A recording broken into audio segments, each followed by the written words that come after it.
Good morning, everyone. I'm glad that you're here with us this morning. Can you believe we are just 7 weeks away from finishing 2020? I think we can say two things. We can't wait for 2020 to be behind us, and we can't believe we are finishing the year. Take a look at this image. This is Sunday, March 15th. This is that first Sunday that for the first time ever in many of our lives, we closed the building for service. And this was me taking a picture, praying and trying to process what I thought was going to be done in just a matter of weeks. But here we are. And I can guarantee you that for me, this Christmas will be different, and I think it ought to be different. I think we do need to be mindful of the mourning of many people, of the perseverance, I hope, of many of us.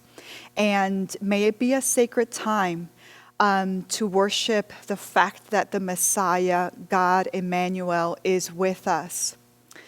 But it has been challenging for our families, for the church's programming. We are starting to embark in the discernment of how we're going to offer you inspiring and engaging Christmas Eve services, potentially without having the mass, critical mass that you and I are used to having on Christmas Eve. But stay tuned for that. The life lost so far due to the pandemic, the suffering, the hardship, the many layers that we have witnessed throughout this year. It is so important that we make sure that we believe and we speak on the fact that it's not in vain and it doesn't go without meaning, and it matters, and we are to pray and stay connected with God. I sure hope that because it has changed our perspective, it has given us an opportunity in some ways for growing pains. I hope that it's making a difference, and a difference for the better. Again, so nothing goes in vain, particularly the suffering and the loss of life. So today I want to invite you to explore with me an incredible story in the New Testament. It's the parable of the talents in Matthew chapter 25. I'll start in verse 13.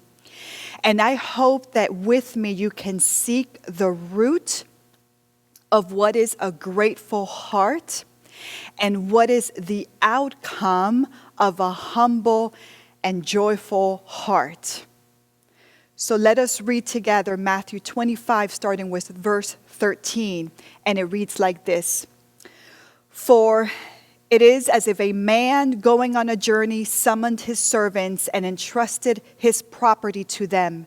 To one he gave 5 talents, to another 2, to another 1, to each according to his ability. Then he went away.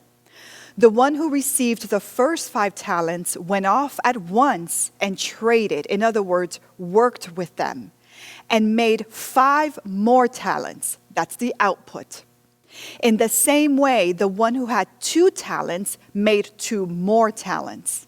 But the one who had received the 1 talent went off and dug a hole in the ground and hid his master's money. Verse 19. After a long time, the master of the servants came and settled accounts with them. Then one who had received the 5 talents came forward, bringing 5 more talents, saying, Master, you gave me 5. I made 5 more with that. His master said, Well done, good and trustworthy servant. You have been trustworthy in a few things, and I will put you in charge of many things. Enter into the joy of your master. Verse 22 and 23 depicts the same scenario for the person who received 2 talents and made 2 more talents. Let us go back to the reading, verse 24 and 25. Then the one who had received the 1 talent came forward saying, Master, I knew that you were a harsh man, reaping where you did not sow and gathering where you did not scatter seed. So I was afraid. And I went and hid your talent in the ground. Here you go. Here you have what it is yours. Verse 26. But the master replied, and this is harsh, you wicked and lazy servant, you knew, did you, that I reap where I did not sow and gather where I did not scatter? And the story has 4 more verses that I do encourage you to read. And it does speak clearly from the master's point of view in a very consequential way. And it lifts the emphasis of accountability. It didn't go well for that one person who blamed. But as you just read, the master said, this is not what this is really about. So I want to start with this. At the root of a grateful heart, we need to start with humility. Humility, the servant with 1 talent lacked humility. And you can see that confirmed when you read the response and the reaction. He lacked humility because he quickly and boldly first blamed the master. And then he implied with what he said and how he said it that he did know something, that if, in a sense, the master was withholding the true motivation. Then we can also see how he's comparing himself based on what he doesn't have. So his eyes are fixed on the one who has 2 and the one who has not 6, but 5. And then on a bigger picture, you can see that basically he is clearly grumbling more than being grateful. At the root of a grateful heart, humility is key. Humility is needed. Humility leads to wisdom. And I believe that because humility, in a way to be understood, is the awareness that there is a lot that we do not know. And humility is the awareness that, number 2, what we do know may actually need correction, may actually need more work. Think about 1 or 2 life experiences where you can look back and say, that was a humbling experience. It was hard, but I learned something. Think about those life experiences when we hoped to understand and we couldn't understand. We really wanted to fix it, but we realized that it was unfixable. That is humbling. With humility, even hardship can teach us gratitude. How so? Because I believe that it teaches us how dependent we are of God, how we don't know, but God does hold everything together, and nothing actually is beyond the reach of God or above the understanding or the power and care and sovereignty of God, who is the master after all, who is the owner and creator of everything. That's how hardship can remind us of who depends on whom. So how do you express gratitude to God in a time like this? And I encourage you to think for the only 7 weeks ahead of us. Yes, during such a strange and difficult time, how can we make a point? How can we focus and prioritize in the midst of it all to be deeply, profoundly grateful to God? When I pray, I will confess to you, I have not thanked God for COVID-19. And I say that because I believe that certain circumstances in hindsight, once we've learned the lesson, I can say, I see the blessing in disguise. But be careful on saying things out of time. Right now, I do not thank God for COVID.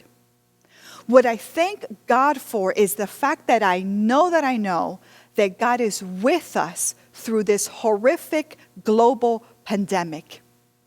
And God, in His Word, was very authentically honest and clear, saying that in this life, we will face trouble. John chapter 16, verse 33, it says, "In the world you face trouble, but take heart and take courage. I am with you because I have conquered, says the Lord, all of that." Without humility, the reality and reminder of what is unfair and how wrong and how difficult the circumstances are hovering actually all over us, can actually lead us to choose to stand away or to drift away from being with God. Or, like this story said, for us to dig ourselves deeper into a hole. We can blame others, including God. We can compare ourselves to those who have 2 or 5 or 6 or simply more of what you believe you don't have. That we are going to then withdraw from actually taking steps, courageous steps forward. Like the story said, the first 2 servants, at once they went off and worked it out and worked through it. I can also put that positively, like the servant who had 5, not 7, not 6. And the other one who had 2, who didn't compare himself to the one with 5. They decided and they were striving to deepen their understanding of gratitude. How? By looking ahead. By doing something with what they did receive. And that means that they were spiritually focused beyond themselves. They were contributing. And that's the output. That ultimately we give more of ourselves. This story reveals how an outcome of a humble, of your grateful heart can lead us all to be faithful stewards. Stewardship, you look it up in a regular dictionary. It's defined as taking the responsibility to oversee, to plan, to manage, and to protect something that is considered worth caring for. When you look at the biblical standpoint of what faithful stewardship means, particularly through the lens of this story, we can define faithful stewardship as maximizing, utilizing, managing, protecting because it's worth caring for all the resources that God provides for God's glory and for the betterment or the advancement of God's work. That's faithful stewardship. Here's the truth about faithful stewardship. At its root, the meaning also ties perfectly, I would say, with humility, because it has to do with self-denial. The first or the last servant with the 1 talent clearly did not express any self-denial. In fact, the person demanded and blamed and dug. The master went away, and it says, for a long time. There's something there. It doesn't tell us how long. Once again, you and I never have control of time. Nothing ahead of us is actually of our control. But this story tells us, based on how the master responded, that it was sufficient time to do something productive. But the call was, once you receive and you choose, at once you do something about it. The opposite of faithful stewardship is either coming up with the following excuse, or I would say even worse, actually believing that we are helpless, that we are hopeless, and that we are defenseless. But the good news is where does our hope come from? Who stands for us? Where does our hope and help come from? God, God, and always God. So be careful on ever feeding the emotion of helplessness by actually believing that you can't do something productive or that you're not actually called to be a faithful steward. I want to share with you how in 2008, you may remember how our country suffered, endured an economic crash. And David and I personally were hit quite drastically that year. And it took us a few years to bounce back. And we adjusted. We did what we never thought we had to do. And it took a few years. I remember, I think that by 2012, we were just bouncing back. And shortly after, a great challenge that I thought of it as a blessing the moment it came my way, but nevertheless a challenge. 2 years later, 2014, we were called, I believe, by God to move to a different district. I was called to be an associate pastor, which is with a lesser pay than a senior pastor, into one of the most expensive cities of the state, Miami. And within Miami, I would say one of the most expensive areas of the city, Coral Gables. And we had a 4-month-old baby. And up to that point, we had our beloved grandmothers, or our daughter's grandmothers, who we call the abuelas, taking care of the girls, of course, for free. And now we don't have that. So once again, we have to adjust and do whatever it takes to continue being faithful stewards. It was humbling. I can only say it again, humility teaches us. We had to adjust, and I'm just going to share one of the major changes that we did in order to continue being faithful stewards. We downsized from 2 cars to 1 car. And for us, that was a big deal.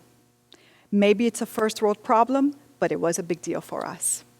Very independent, we're both very busy, and as funny as it may be now, just so you know, David was used to, for most of his adult life, having the latest, coolest model car of the year. And now we're downsizing to 1 little car, old little car, 2002, over 130,000 miles. And we did this, and again, we did financial peace. And it took 5 years for us to be able to have 2 cars in our family. And I remember David telling me, and this, again, another first world problem, just to give you a little bit of the other side of the spectrum. I loved a particular kind of protein shake, chocolate with peanut butter. And we added it up, and in just 1 year, with the trends that I was following, I was investing, or I should say wasting, over $600 just on milk, on protein shakes. So we adjust. We did whatever we could, and at one point we felt called to increase our tithing because it was what was needed to be a faithful steward. So, in my case, I gave up protein shakes, among other things. And I share that with you, not to boast, but just to give you a normal, ordinary circumstance. In my case, I give a lot of my time because this is part of my vocation. But there's more to that. David and I will always be forever grateful to the local church Because I know that for David, my husband, he found Jesus Christ as his Lord and Savior through youth ministry and through worship ministry. I discovered my calling into ordained ministry because of the local church. We are so forever grateful that however we can, with our time, with our talent, and with our money, we will prioritize the way to be faithful stewards in the capacity that we can.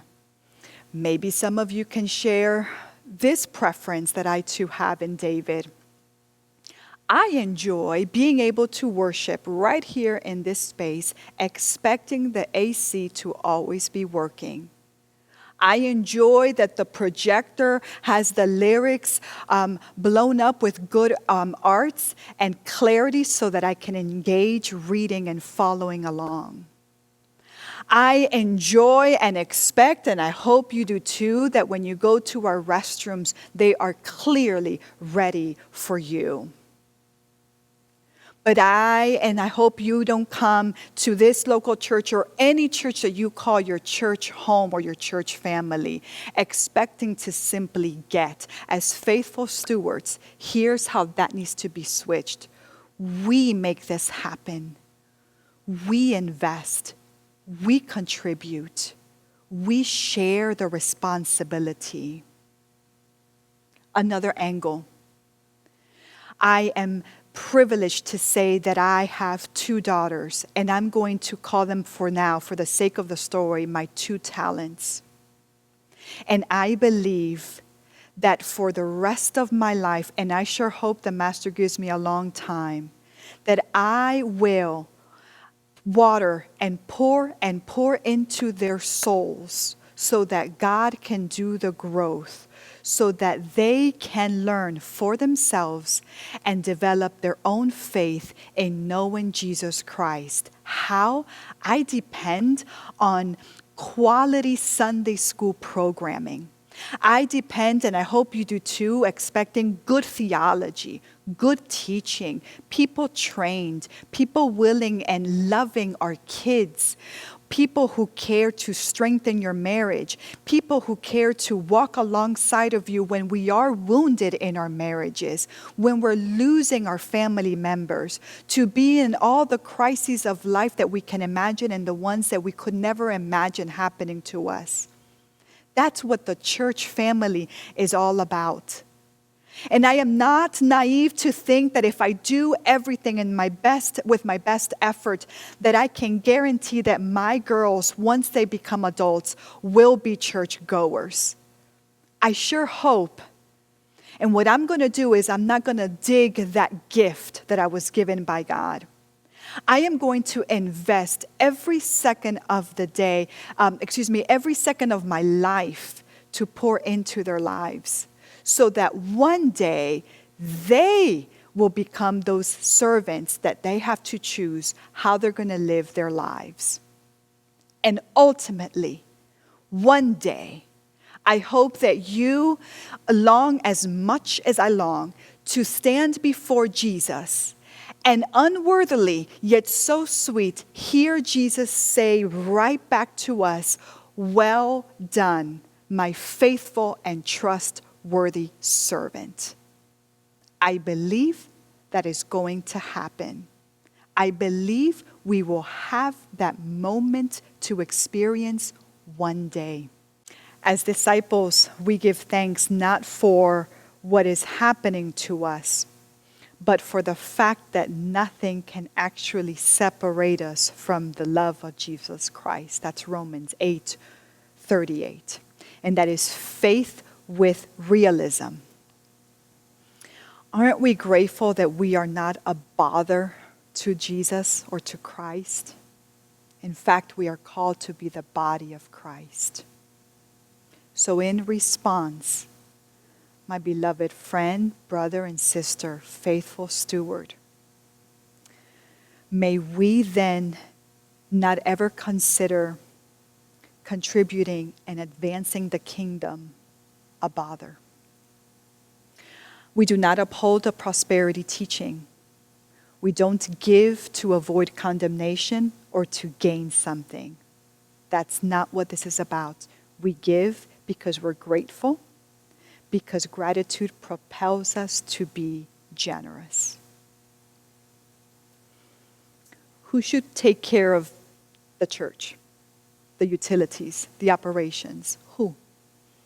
United Way? The Red Cross? The dead?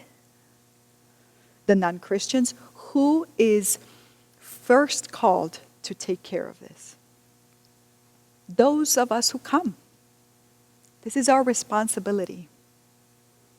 And we should do this in this together because we are bearers of the image of God. Our church is adjusting. We've been planning how to persevere through this and how we're going to persevere 2021 and how we're going to engage new people and how we're going to disciple and how we're going to nurture.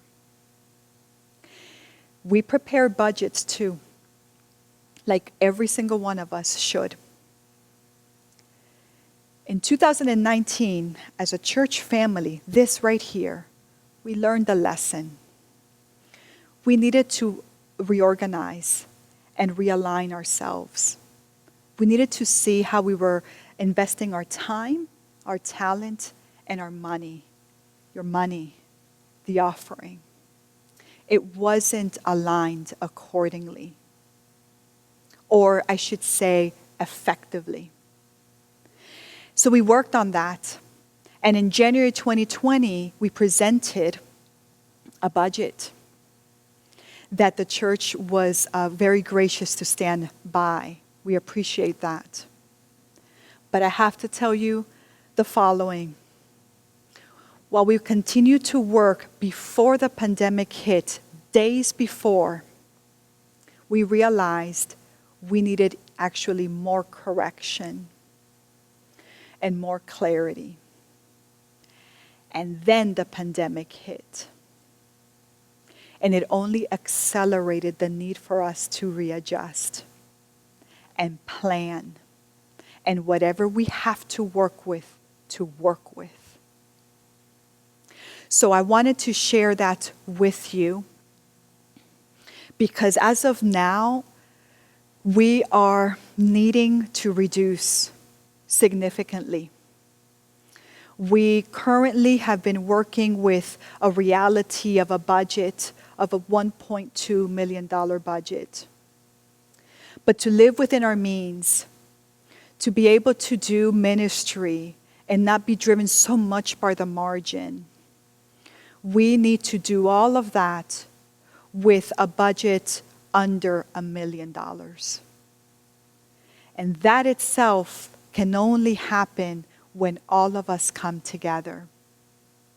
We are not too small of a church. That's the good news. But I also have to tell you that 80% of the work here is fulfilled by just about a little under 20%. And I think that is unfortunately, a common reality in many churches or organizations. But just because it's common doesn't make it right, and we should not normalize it. I'm letting you know that so that you can pray and seek God's wisdom and reflect and decide how more of us can come together. It requires planning. It requires sacrifice. It requires self-denial. It requires for us to see what we, each of us, have at hand and how we can make this happen. But may we only do it because we know that God wants the church to advance the gospel of good news. And I will finish with this. When you're seeking wisdom, I hope that you are planning your budget individually for your household. This story tells us that's needed. And I hope that you plan and you prioritize and you consider tithing. Tithing is a term, biblically speaking, the first fruits. It comes from the terminology, the first tenth, that proportion according to the income, the first fruits.